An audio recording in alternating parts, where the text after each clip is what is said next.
Hello दोस्तों, नमस्कार। आज मैं आप लोगों के बीच में तुगलक वंश के बारे में जानकारी शेयर करूंगा। आप तुगलक वंश के बारे में 10 ऐसी बातें जानोगे जो आपको हैरान कर देगी। तो ले चलते हैं आपको ऐतिहासिक यात्रा पर। खिलजी वंश के अंत के बाद भारत के दिल्ली पर नए वंश का उदय हुआ, जिसे तुगलक वंश कहते हैं। तुगलकों ने दिल्ली के शासन की गद्दी पर बैठकर 1320 से 1414 ईस्वी तक भारत के अनेक राज्यों पर अपना राज किया। भारत में तुगलक वंश की शुरुआत करने वाला पहला शासक 1320 ईस्वी में गयासुद्दीन तुगलक गाजी मलिक था। इसके बाद इस वंश में मोहम्मद बिन तुगलक व फिरोज शाह तुगलक जैसे बादशाह हुए। वीडियो को आखिरी तक जरूर देखना। आप तुगलक के बारे में 10 ऐसी बातें जानोगे जो सच में आपको हैरान कर देगी। अगर आपने अभी तक हमारे चैनल को सब्सक्राइब नहीं किया है तो सब्सक्राइब कर लीजिए तथा बेल आइकन को दबा लीजिए, जिससे हमारा वीडियो आपको सबसे पहले मिलता रहे। नंबर 1, तुगलक वंश की नींव रखने वाला गयासुद्दीन तुगलक का बचपन बहुत गरीबी से व्यतीत हुआ। गयासुद्दीन तुगलक जब थोड़ा बड़ा हुआ तो सिंध के व्यापारी के यहाँ भेड़ चराने की नौकरी प्राप्त कर ली। बाद में तुगलक मुबारक खिलजी की सेना में शामिल होने का मौका मिल गया। गयासुद्दीन ने इस मौके का लाभ लेते हुए सेना में भर्ती हो गया।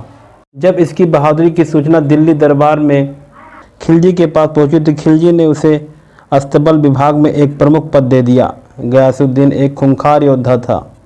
उसने कई युद्ध जीतने में मुबारक खिलजी की मदद की। सन 1320 में मुबारक खिलजी की हत्या हो गई। उसके बाद खुसरो खां दिल्ली का बादशाह बन गया। खुसरो खां मुबारक खिलजी के दरबार में मंत्रिमंडल में शामिल था, लेकिन खुसरो बहुत चालाक था। वह स्वयं बादशाह बनना चाहता था, इसलिए उसने एक षड्यंत्र रचा। मुबारक खिलजी उसके बिछाए हुए जाल में फंसकर मारा गया। मुबारक खिलजी की हत्या की सूचना जब गयासुद्दीन के पास पहुंची तो वह बहुत दुखी हुआ और उसने विद्रोह कर दिया और कसम खा ली, जिस तरह से तुमसे हमारे सम्राट का सिर काट कर फेंका है, उसी तरह से तुम्हारा भी सिर धड़ से अलग करूंगा। इस पर गयासुद्दीन के पास केवल 300 सैनिक थे। ये सभी पहाड़ियों में डेरा बनाकर रहते थे। खुसरो के पास हजारों सैनिक थे। गयासुद्दीन ने मुल्तान के गवर्नर किसलू खां को एक पत्र लिखा, इस वक्त मेरी सहायता करके अपने सम्राट के खून का बदला चुकाओ। लेकिन किसलू खां ने साफ इनकार कर दिया। गयासुद्दीन ने अपने 300 सैनिकों और कुछ सहयोगियों को लेकर दिल्ली पर हमला कर दिया। इस युद्ध में खुसरो खां ने गयासुद्दीन को बुरी तरह से पराजित कर दिया। गयासुद्दीन सेना सहित भागने में सफल हो गया। खुसरो ने सैनिकों में जोश था, वो गयासुद्दीन के डेरों को लूटने में मस्त हो गए। इधर उधर कोसों दूर भागने के बाद तुगलक लौट पड़ा और खुसरो की सेना को चारों तरफ से घेर कर मार डाला। खुसरो जान बचाकर भाग गया।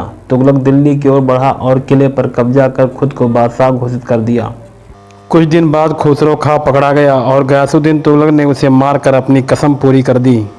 नंबर 2, गयासुद्दीन तुगलक दिल्ली का सल्तनत का पहला सुल्तान था जिसने गाजी की उपाधि धारण की थी। गाजी का मतलब होता है काफिरों को मृत्यु देने वाला, और काफिर उसे कहा जाता था कि जो अल्लाह और कुरान को नहीं मानता।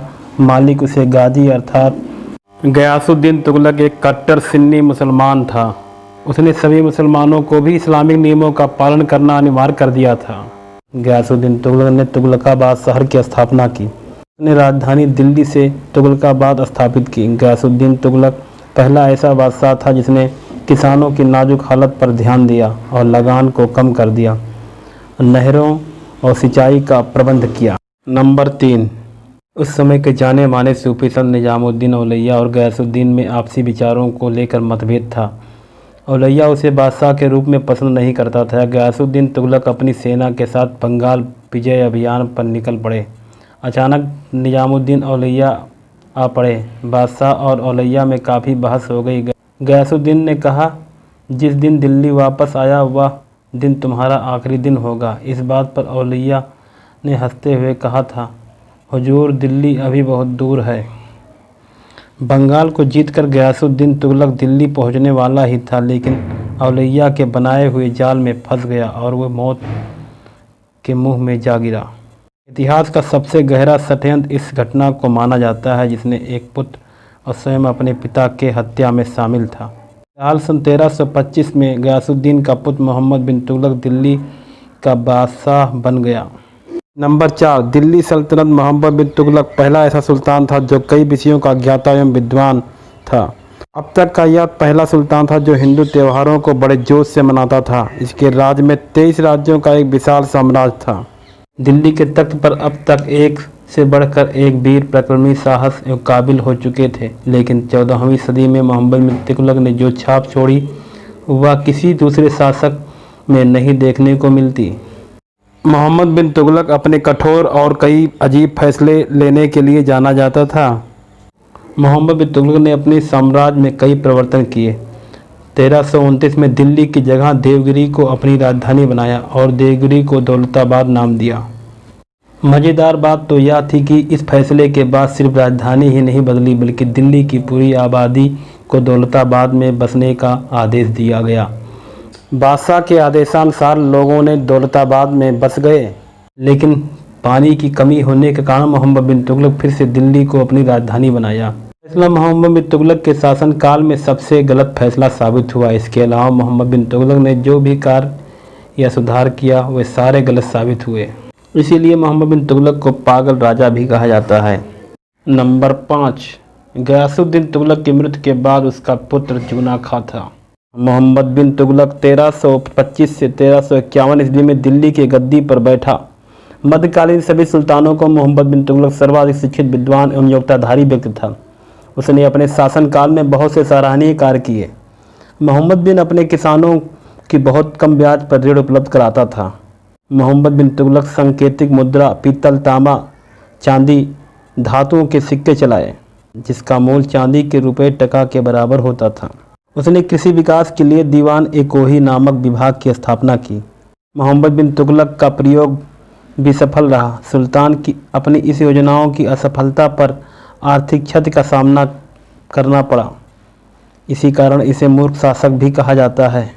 इसकी मृत्यु पर बदायूनी लिखता है, अंततः लोगों को उससे और उसे लोगों से मुक्ति मिल गई। नंबर 6, मोहम्मद बिन तुगलक की मृत्यु के बाद उसका चचेरा भाई फिरोज शाह तुगलक दिल्ली के राज्यों पर अपना अधिकार स्थापित किया। फिरोज शाह तुगलक ने 24 कष्टकारी करों को समाप्त किया। 1351 से 1388 ईस्वी में दिल्ली की सल्तनत को संभाला। नंबर 7, फिरोज शाह तुगलक मोहम्मद बिन तुगलक का चचेरा भाई था। इसकी माता बीबी जलैला राजपूत सरदार रजामल की पुत्री थी और पिता तुगलकी सेना में सिपाहसालार था। मोहम्मद बिन तुगलक की मृत्यु के बाद 20 मार्च 1351 में फिरोज शाह दिल्ली का अगला सुल्तान बना। फिरोज शाह तुगलक ने ब्राह्मणों पर जजिया कर लगाया। इससे पहले शायद ब्राह्मणों को फकीर समझकर कर नहीं लगाया जाता था। उसने हिंदू को जिम्मी कहा। नंबर 8, फिरोज शाह तुगलक ने 5 बड़ी नहरों का निर्माण अपने शासनकाल में कराया। उसने फिरोजाबाद, हिसार, जौनपुर, फतेहाबाद आदि शहरों को भी बसाया। फिरोज शाह तुगलक ने अपने जाजनगर अभियान के दौरान पुरी के जगन्नाथ मंदिर को ध्वस्त किया और नागरकोट अभियान के दौरान ज्वालामुखी मंदिर को लूट लिया और ध्वस्त भी कर दिया। मुस्लिम अनाथ स्त्रियों और विधवाओं को आर्थिक सहायता प्रदान करने की व्यवस्था लागू की। दिल्ली के सुल्तानों में फिरोज शाह तुगलक प्रथम सुल्तान जिसने इस्लाम के कानून और उलेमा वर्ग के राज्य के शासन में प्रधानता दी थी। फिरोज शाह तुगलक की मृत्यु 1388 ईस्वी में हुई थी। नंबर 9, फिरोज शाह तुगलक की मृत्यु के उपरांत उसके पोते फतेह खां का पुत्र तुगलक शाह गयासुद्दीन तुगलक द्वितीय के नाम से सिंहासन पर बैठा। 1390 ईस्वी में शहजादा मोहम्मद ने दिल्ली के सल्तनत पर अपना शासन स्थापित किया, किंतु मोहम्मद भी अधिक समय तक शासन नहीं कर पाया। अतिशय विलासिता तथा मद्यपान के कारण जनवरी 1394 ईस्वी में उसकी मृत्यु हो गई। नंबर 10, नसीरुद्दीन मोहम्मद के शासनकाल में ही 1395 से 1314 तक दिल्ली सल्तनत के सिंहासन पर बैठा। उसके कार्य में राज्य के सभी लोग खुश थे। इस राजा का स्वभाव शांत था, लेकिन नसीरुद्दीन मोहम्मद 1413 ईस्वी तक शासन करता रहा। उसकी मृत्यु के उपरांत दिल्ली के सरदारों ने दौलता खां लोधी को दिल्ली का सुल्तान बनाया। इस प्रकार दिल्ली सल्तनत से तुगलक वंश का अंत हो गया। दोस्तों, ऐसी ही ऐतिहासिक वीडियो देखने के लिए हमारे चैनल को सब्सक्राइब तथा शेयर जरूर करें। मिलेंगे अगले वीडियो में, तब तक के लिए जय हिंद।